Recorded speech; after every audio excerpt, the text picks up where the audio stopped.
Anishinaabe, the Ojibwe word for Indian. Translated, Anishinaabe means original man, spontaneous man. Everything to the Indian is sacred. Even the trees. If somebody would think about where did all this stuff come from that you see out here, the grass and the water and the trees, where did that come from? If you stop to think about these things, you would understand what the Indian is all about. It's the creators knowing that you created this stuff and so people can survive on the earth. You know, the Great Spirit put everything here for a purpose. And we were put here for that same purpose, to complete the circle of things that were meant to be. This is the story of the Mille Lacs Band of the Ojibwe Anishinaabe. Their intimate relationship with the living earth. Their history as a proud people with a harmonious, self-sufficient way of life. The story is tragic. It's about loss, humiliation, and near extermination. It's about the broken promises of a white man's government who imposed concepts such as property and sin and treaties, notions that had no words in the Ojibwe language. It's also about courage. Because although the will and the spirit of the Mille Lacs Anishinaabe were nearly destroyed, the people still managed to hold on to their values, so that today, the Mille Lacs Band is restoring itself as a self-affirming cultural force. We're taught by our elders, respect all life, the animals, the birds, everything. Everything has meaning to our people.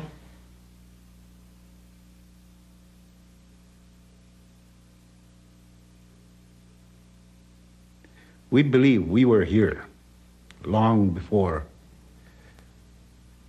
Columbus supposedly discovered America.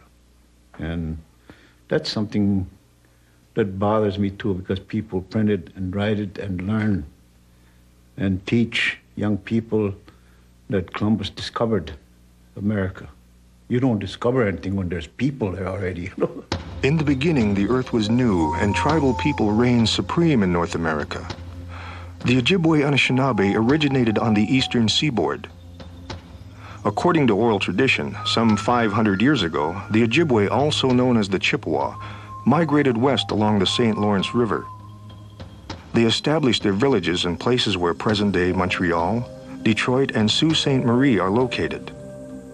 In the late 1600s, the Ojibwe people split into two groups. One group moved north into Canada.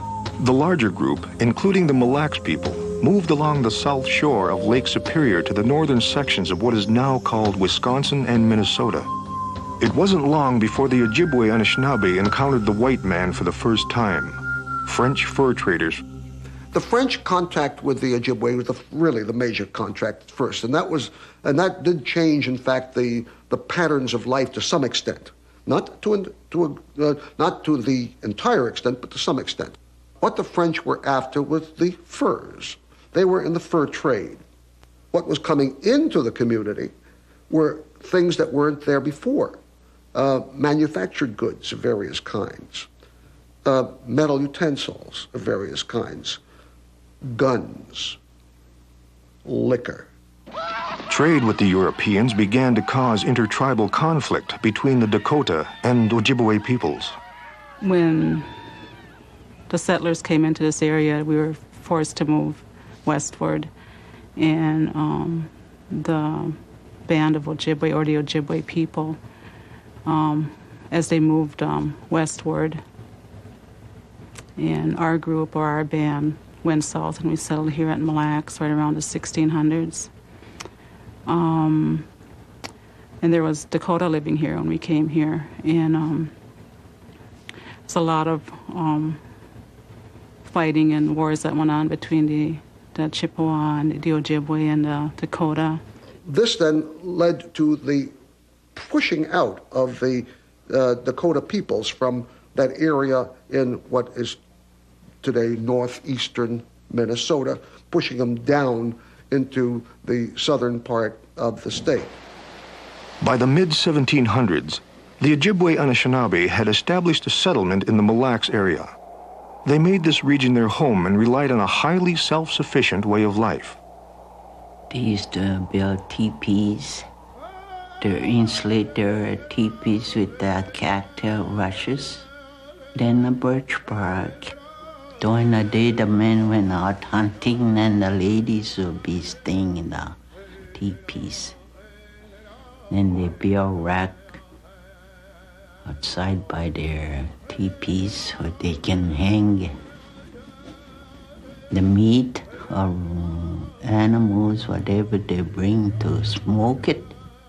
Then in the spring, they move over to where there's a lot of maple trees. They wanted to tap the trees, make maple sugar. They use birch bark containers to catch the sap. Then they got the big iron kettles from the fur traders. That's where they boil the sap. And then in the summertime, they move by the lake so they can do fishing. They make their nets out of fibers. Then in the fall again, right in the middle of the August, the last part of August, that's when they move by the rice lakes. It's when they want to harvest raw rice. The first day when they go out and get the rice and clean it, and they put tobacco and cook the rice, invite the other families to come and eat. That's when they thank you for getting the rice. The Ojibwe Anishinaabe community lived by certain basic human values. Cooperation. Since they lived off the land, individuals and families learned to cooperate and work together toward common goals. We used to have to do chores before we went to play. We used to have to haul water, had to haul wood from way out in the woods. We used to have to go fishing. We used to had to help before we did anything. Before we even went out to play, we had to have everything done. And we lived on fish, potatoes during the winter, and maple syrup. Then we used to go camping in the fall, in the rice camp. We used to build one of those wigwams out there. We used to live in them during ricing season. The concept of sharing. The Mille Lacs people, in particular, became widely known for their generosity and hospitality they showed outsiders, including white fur traders, missionaries, and later on, the white settlers. The things that you think somebody needs, you give that to them.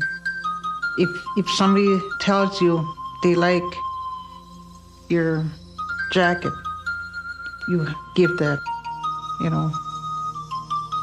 that's sharing. And we've been taught that to have pity on the next person, to show that you love that next person. The importance of family. Extended families might share hunting, fishing, sugaring, and ricing camps. Husbands and wives made joint decisions on matters concerning their families. Children were cherished, Elders were revered for their wisdom and experience. The responsibilities that go with being an elder is young people will come up to you and ask you questions. And even though you might not know the answer right away, but it seems like, not right away, but it comes to you. It just comes to you automatically of what they want to know. Because we have lived it. We have went through that same experience of what they're going through. The Mille Lacs people also practiced their religion and celebrated life through various ceremonies. For instance, the dance and the drum. We were given that dance to use for our well-being. It's a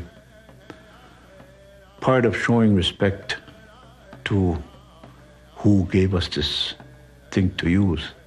And a lot of it is social. And we use it as a medium to do our asking for different things and conveying the thanks that for the things we get. The ceremonial drum, that's the way of contacting our spiritual being, spiritual ways. And our every day doing our spiritual religion. We're losing that fast. And I would like to keep it, but it's hard. Tobacco was used as a source of communication to the Great Spirit. Tobacco is the number one for the American Indian. Tobacco, sage, and cedar. That's how the Indian prayed.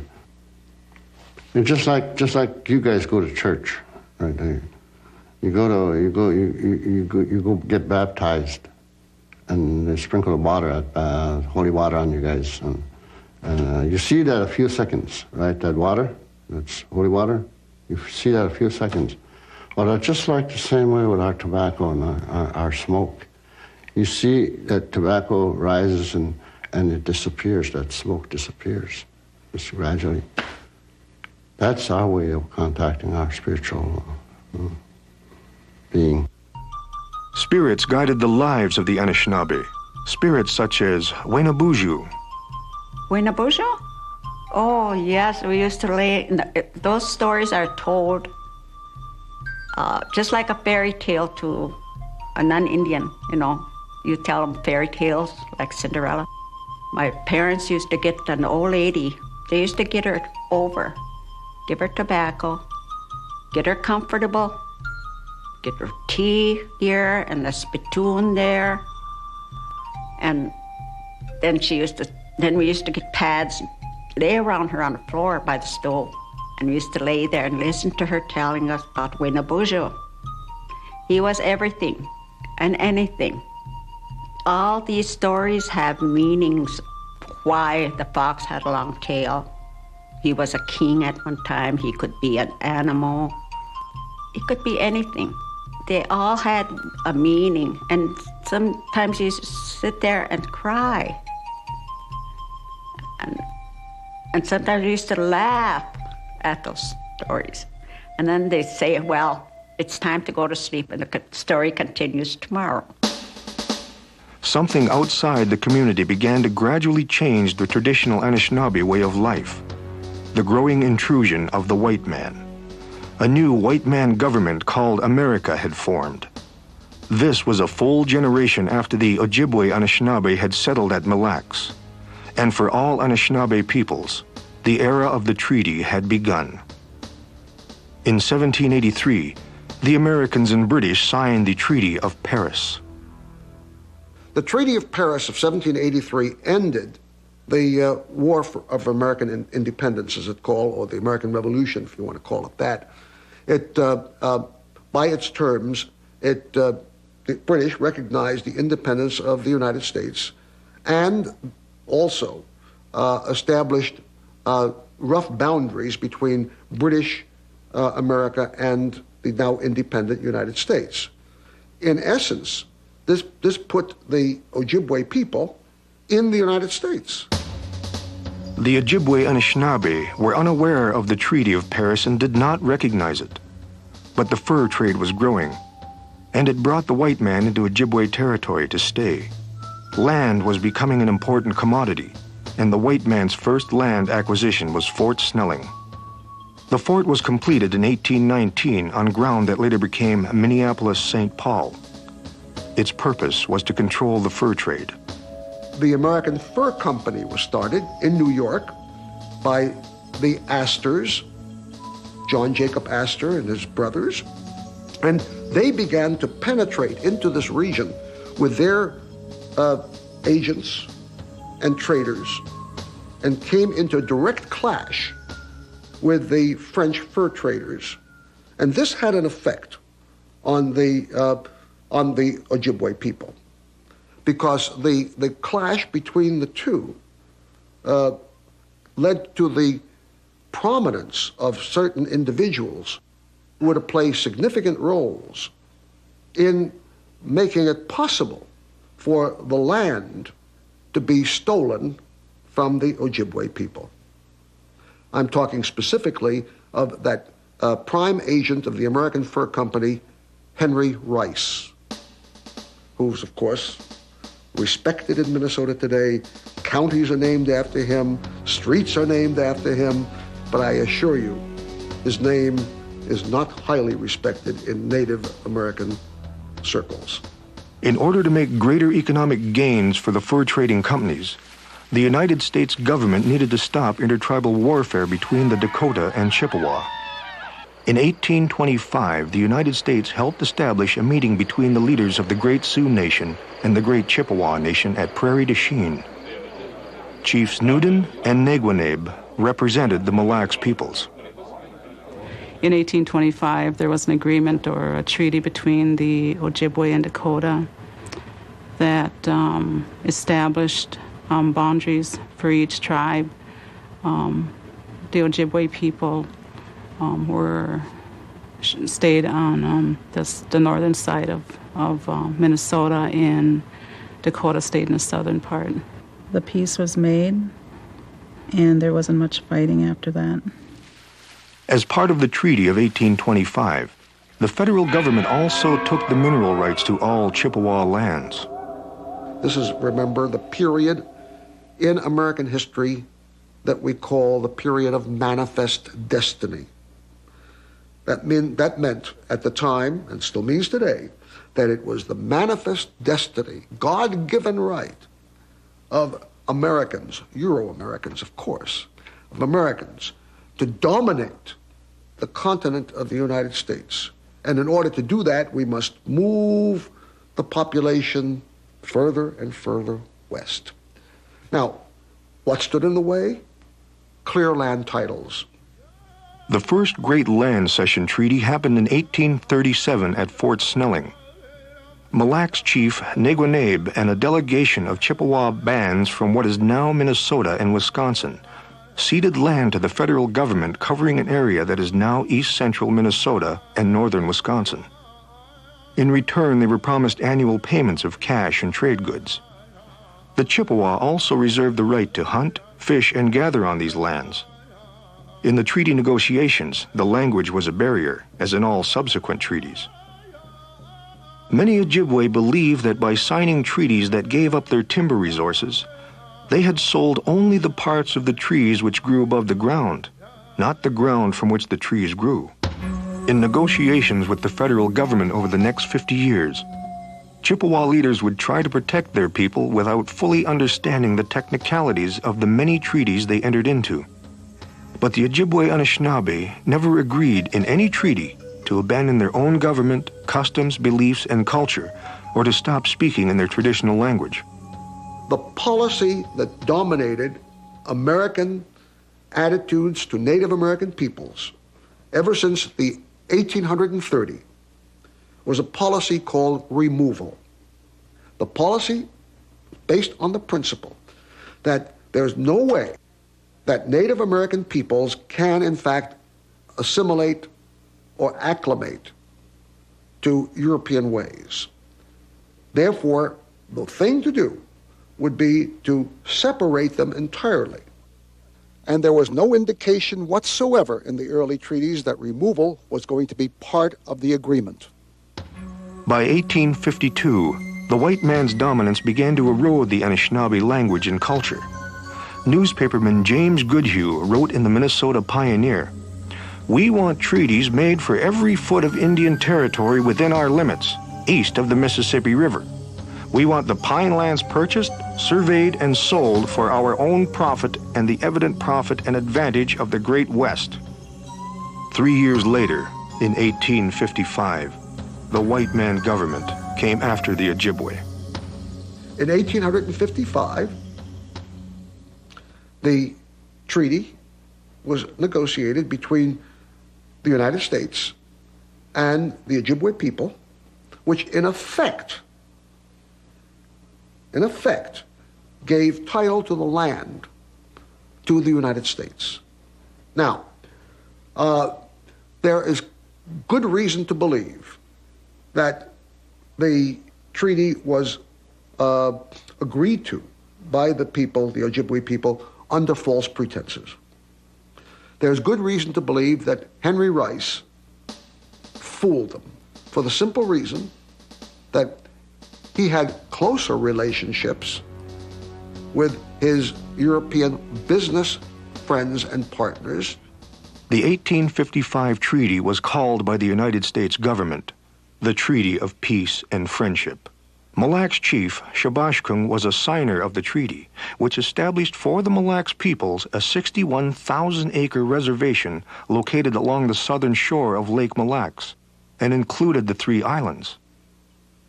Even though they were seeing much of their traditional homeland stripped bare by lumbermen, the Anishinaabe of Lake Mille Lacs faithfully held up their end of the treaties they had signed as they understood them, especially their agreements not to harm or interfere with white settlers. Their conduct during the tragic Dakota War in southern Minnesota is a good example. In 1862, the Dakota peoples went to war with the white man over the broken claims of the 1852 Treaty of Traverse des Sioux. At the same time, Chief Hole in the Day II, a leader of the Ojibwe band at Gull Lake, urged the Mille Lacs band and other nearby Anishinaabe to join his people in their own aggression against the local settlers. Jagobe, the Mille Lacs head warrior, refused to involve his people in such a war. Another Mille Lacs leader, Muzumane, learned that Hole in the Day intended to attack Fort Ripley, a military post south of present-day Brainerd. Muzumane led a party of several hundred warriors to defend Fort Ripley, and arriving in time to prevent Hole in the Day's attack. This event ended the threat of war between the Ojibwe living in north-central Minnesota and their white neighbors. Still, the United States sought to punish the Ojibwe for their acts of aggression by forcing the Treaty of 1864. But Mille Lacs chief Shabashkung helped defend the Mille Lacs position that the band never made war. He helped negotiate a provision that stated, "Owing to the heretofore good conduct of the Mille Lacs Indians, they would keep their reservation and be allowed to remain there as long as they would not go to war with the whites."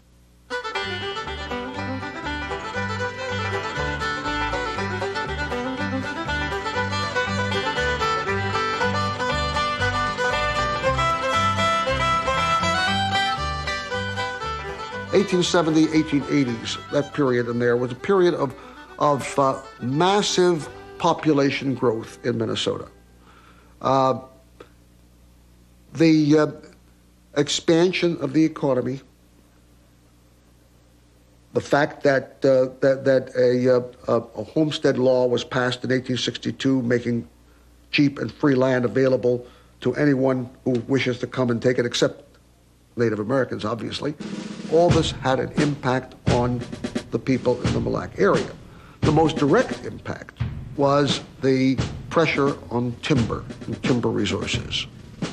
In the 1870s, Civil War veterans filed claims on reservation land. Gangs of squatters hired by timber companies filed claims on the reservation. then signed the claims over to their employers.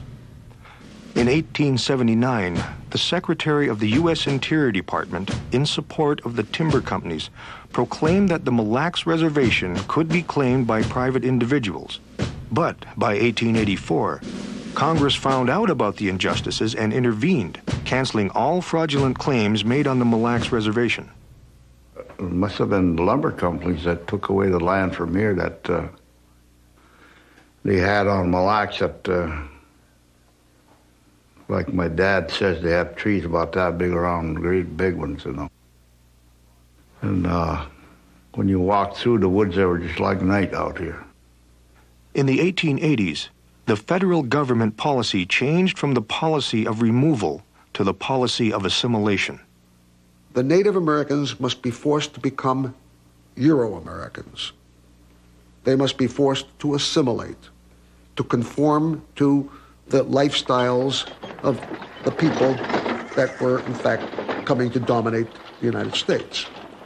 Each Native American family was to be allocated land in their own possessions equal to a homestead, which they were to farm and to work and then to become like, you know, Swedish Americans or Norwegian Americans, without the accent, of course.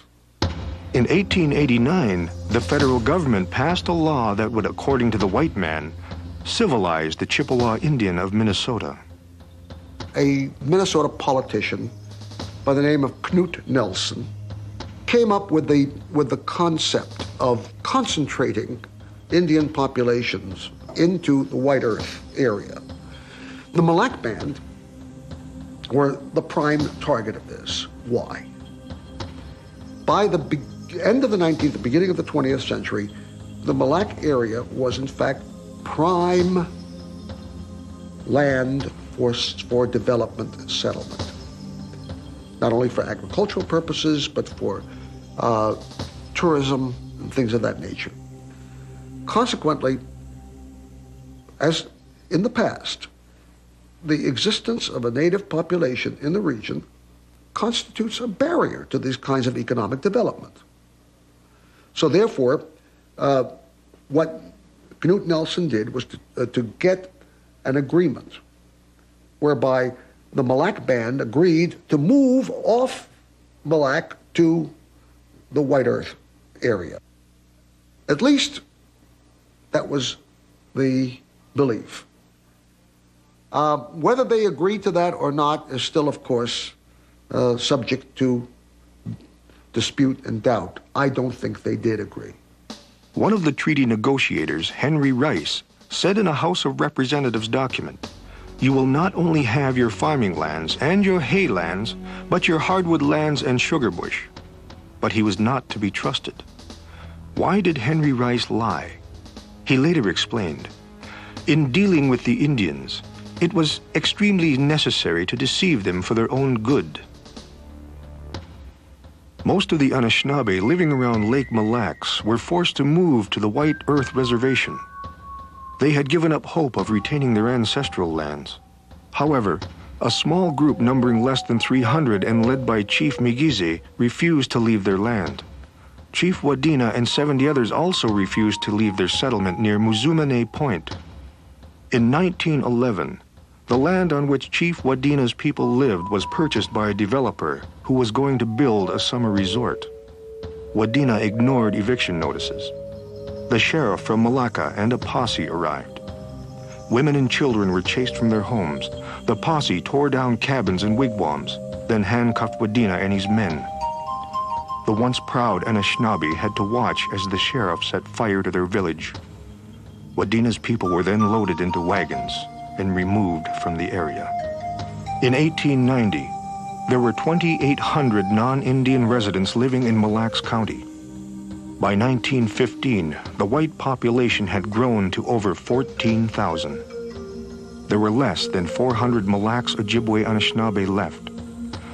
Only 80 years after they roamed the entire northern half of Minnesota, the Ojibwe Anishinaabe had become a landless people in their own land. They had faithfully trusted all the federal government treaties, and they had never gone to war with the white man. See, I'm a veteran.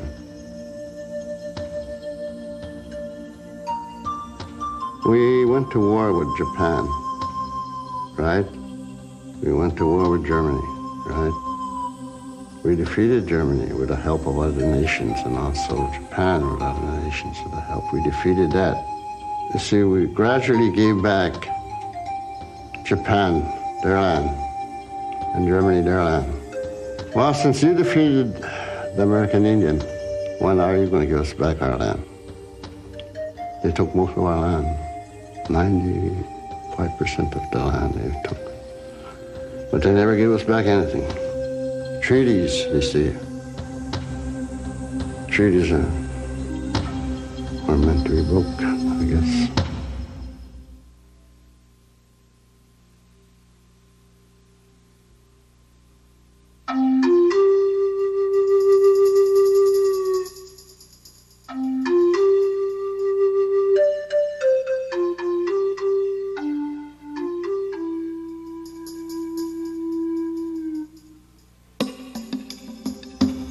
We are taught that whatever thoughts other people have, we have to respect their thoughts. We respect all religions. The thing that bothers me was, why did these people come over here and try to take our religion and take up theirs when we don't come over there and say, your religion's not good enough, you have to come to ours. It's, you know, we weren't taught that. And I still wonder why they did that. Because I think all people believe in the same, we only have one creator.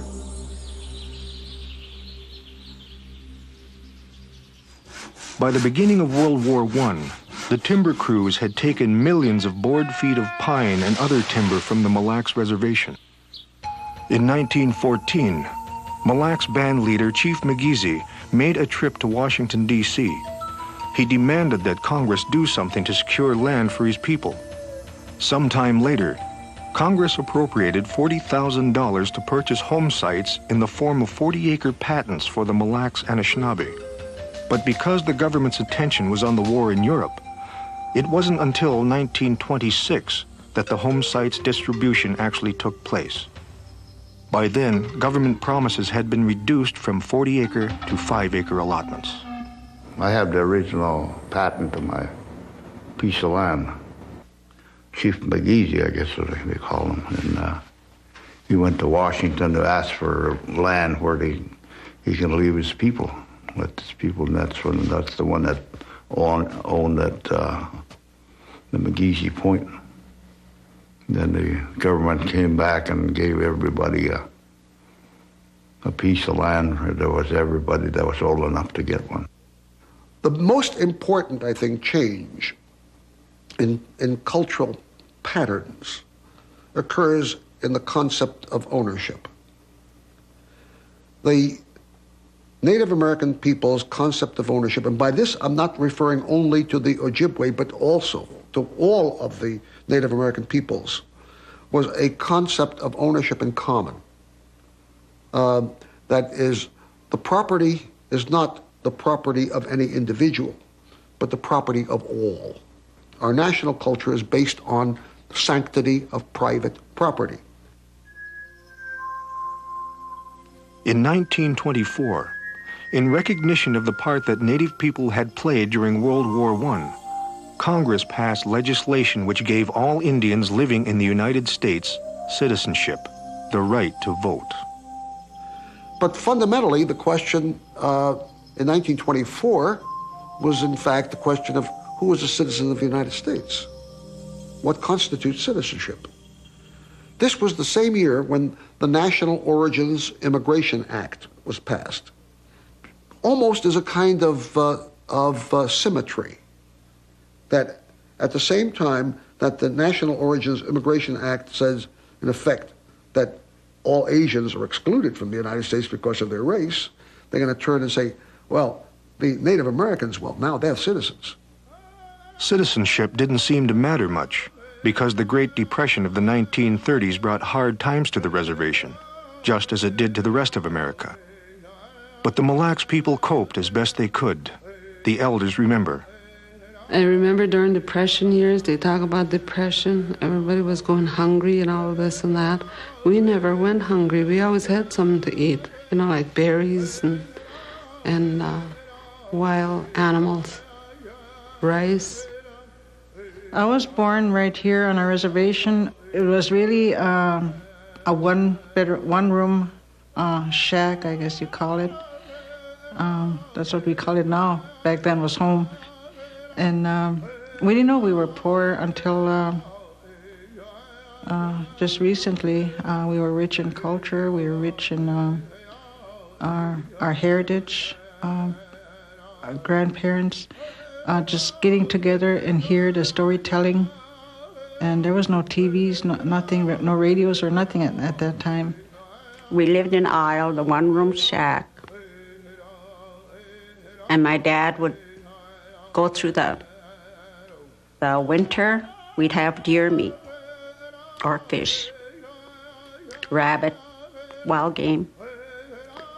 In the spring, we'd have maple syrup. And have some meat saved, and we'd have that. In the summertime, he'd plant a garden. We'd have that. There'd be in the shack, one-room shack. They'd be my dad, my mother, my 2 older sisters, my 2 younger sisters, my 3 brothers. My father was so proud that he would not go to the welfare system. He had, I guess, what you call a seasonal employment. He worked for the railroad from the spring till in the fall. And he had saved, and then they go ricing in the fall where they sold enough of the rice to buy most of the stuff that was needed over the winter. They canned some stuff, gardens in the summertime. For Anishinaabe children, going to school was a difficult experience in the Depression years. We went to boarding school. We were sent out to Hayward. The BIA furnished our clothing, board room and everything else. And the only thing I have against, the negative feeling I have against that is they tried to take the Indian away from the Indian kids there. And they wouldn't let us use our language. The first year and a half I was there, they wouldn't let us use our language. And we were punished if we were caught speaking Ojibwe. This was the policy of assimilation. The fact that people were removed from their own native cultures and sent to boarding schools. When we went to a boarding school, and these people tried to take away our language, I think I got maybe angry and maybe carry that anger with me yet. Because maybe some way back in my feeble mind, there's a thing back there that says, teach these people and make these people know you can't take that language away from them. To lose what we have, what values we had, the ways we lost most of those because of the white man, because of sending our kids to school was one thing. Take them away from the family and send them to school, white man's school. But in 1933, President Franklin Roosevelt's administration made a radical change in Indian policy. The policy, in effect, was that the Native American people have a culture that is separate and apart from that of other peoples, should be preserved, protected, enhanced, and expanded. This was, in fact, introduced by Professor John Collier, an anthropologist who became Commissioner of Indian Affairs under Roosevelt, stayed in office from 1933 to 1945, and was responsible for transforming Indian policy. respect for Indian religions, respect for Indian culture, development and respect for Native American languages, including the Ojibwe language.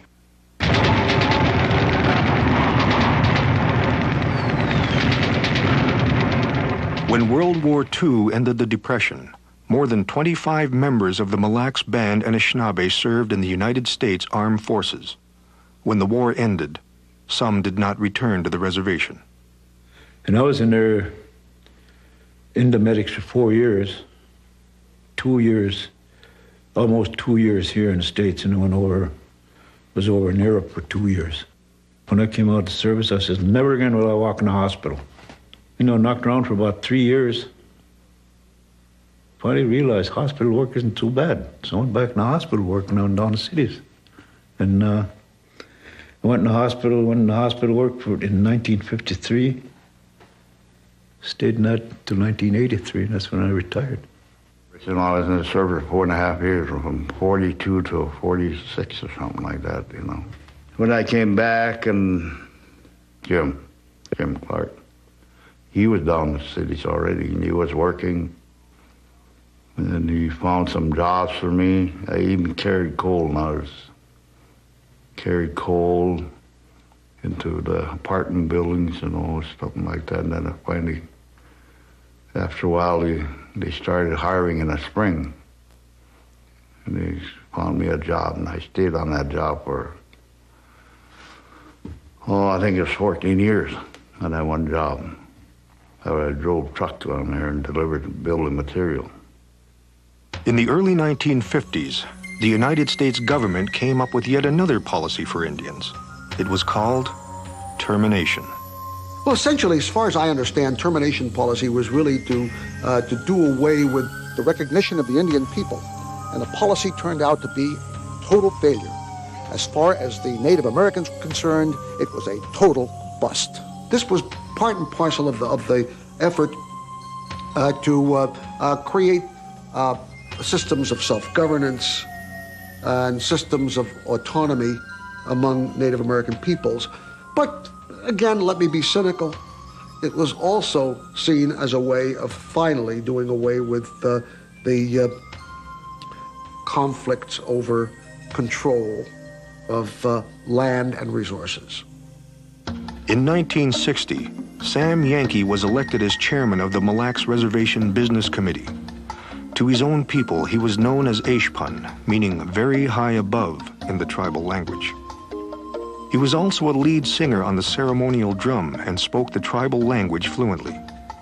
He loved to go to ceremonial dances at powwows. He was a great leader, and he guided his people through the turbulent 1960s and changes in the nation's social priorities.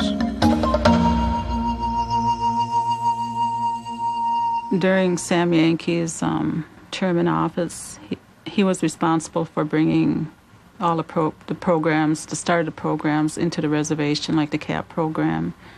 And one of the highlights of his term in office that I can remember is the building of the community center, the first public modern building on the reservation.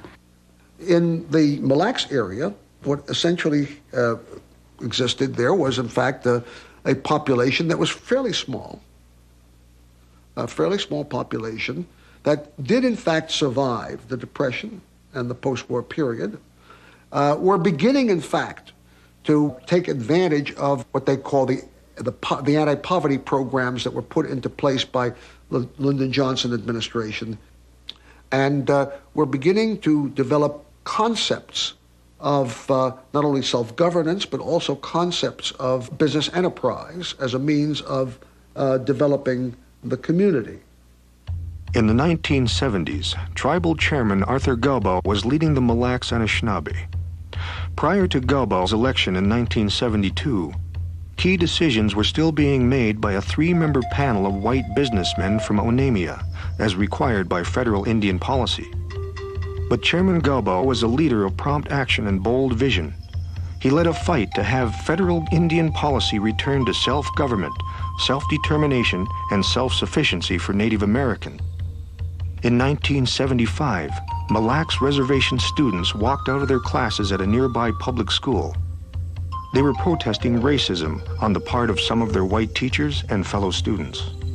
The walkout happened because of a lot of, like what I said before, a lot of racial slurs going on. I think the students, the Indian students were, I don't know, becoming more united, I think, more be able to fight back. The outcome of it was good because it established the Nayashing School, the first tribally controlled school, I think, in the state of Minnesota. Chairman Art Galbo helped open the Nayashing School on the reservation. With the start of Nayashing School, it instilled a pride in the students today, where they're more in tune with their culture. They're more proud to be Indian, and I see that a lot with the younger generation today. Culture to me is something that we believe in and do practice. If we can make all these kids learn the Ojibwe language back, and then maybe we can teach that culture to them. I've seen this thing go from one side to the other. You know, we sat in a circle with my aunt, her trying to teach us English. And the first thing that sticks in my mind, we were at her house, and she says, the teapot. I didn't even know what a teapot was, you know. She says, hand me the teapot. And she had, you know, that's when I learned what a teapot was. How to say teapot in English. And so we sat there trying to learn some English words. Now we sit around and trying to teach Indian kids the Ojibwe language. Art Galbo was one of our greatest leaders. I guess I'm saying that because I worked with Art ever since I was elected. And he had great visions for his people. Some of the things that I'm carrying on now are what Art dreamt. Progress in making that dream happen was fairly slow until late in the 1980s. But in 1988, the federal government passed a law providing a powerful economic tool that would begin to fulfill Arthur Galbo's vision for the Mille Lacs Anishinaabe, the Federal Indian Gaming Act. In the next 5 years, the Mille Lacs Band opened casino businesses at Mille Lacs and Hinckley. Due to their enormous success, the Anishinaabe now have the economic strength to pursue self-government, self-determination, and self-sufficiency.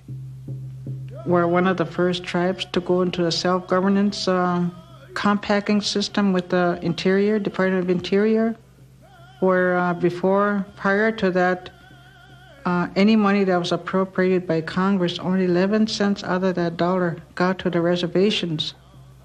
The other 89 cents went to the bloated bureaucracy. So we looked at that and we said, there's got to be a better system of providing services to our people. And we went that route, one of the 7 tribes nationwide to go that route. Right now, we're in our 4th year of compacting. We're getting 50 cents on a dollar, and we're striving for more. And the Bureau is fighting us every inch of the way because they know they have to downsize because we know how to provide those services to our people. I guess my priority is rebuilding our reservation and rebuilding and repurchasing our land back, upgrading our infrastructure. We need schools. We need to teach our children the language. Our language is being lost. State-of-the-art clinic that's going to be open here shortly. Housing, roads, wastewater treatment plants, daycare, ceremony buildings. By doing that, you're providing a future for our children. The Mille Lacs people have turned away from reliance on state or federal programs. And in the last 5 years, unemployment on the reservation has fallen from 45% to near zero. Decreased dependence on the federal government is helping to restore pride in their culture. Band members are returning to live once again in their homelands. Lands which belonged to them long ago are being restored to their reservation. I know my grandmother always, she always pushed me and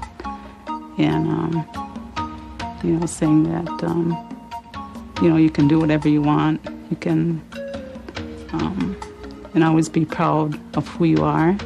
That's why we hold on to our customs, living off the land, the right to hunt, fish, and gather. It's part of being able to say I'm an Anishinaabe, I'm Indian, being able to say I'm proud of it, and being able to pass that on to my children. I think the first thing I would say to the younger generation is go out there and get your education. Use it. Come back here and help your people. Now we've got opportunities here. We've got the casino where, they could be managers. They could be up there running the show. We got the school where we could have teachers, the clinic, doctors and nurses. Everything is here now. Okay, I go to the school every Monday morning and do a pipe ceremony. I talk to them about why they should get education. And I told them at one time in our early part of our life, my life and also my dad's life, we carried a rifle, shotguns and bow and arrows and stuff like that. Now, your weapon is the briefcase. That's what I told them. That's your weapon now. And that's why I'm telling you kids to go out and get an education, not only high school education, but go on past that. Be someone. Come back and help your people. The major lesson to be learned from Native American culture by non-Native Americans is one that I don't think they'll ever learn, and that is the sense of commonality, the sense of community, the sense of oneness. The reason I say that I don't think we'll ever learn that is because it goes contrary to our European tradition of personal ownership, private kinds of ambition, and greed. This is contrary to the Native American view that you and I are one.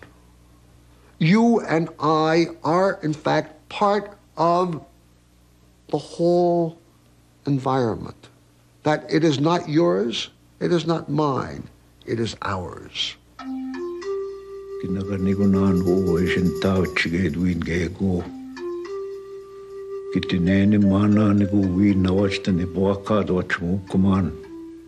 was a time when we almost worshipped, our people worshipped the white man because they have so many things and they learned so many things that they could do better than the Indian people.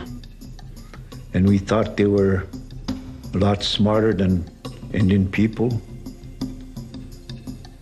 But when you come right down to it, we are given the same mind, same opportunity, and the Indian people can learn as much and know as much as the white people to take care of themselves. So in that process, I'm urging the people to push our kids on in school, get an education so they can live among the white people, get along with the white people, and be able to do things that we thought the Indian people couldn't do. All we have to do is carry our culture, carry our language, and our traditions will come back.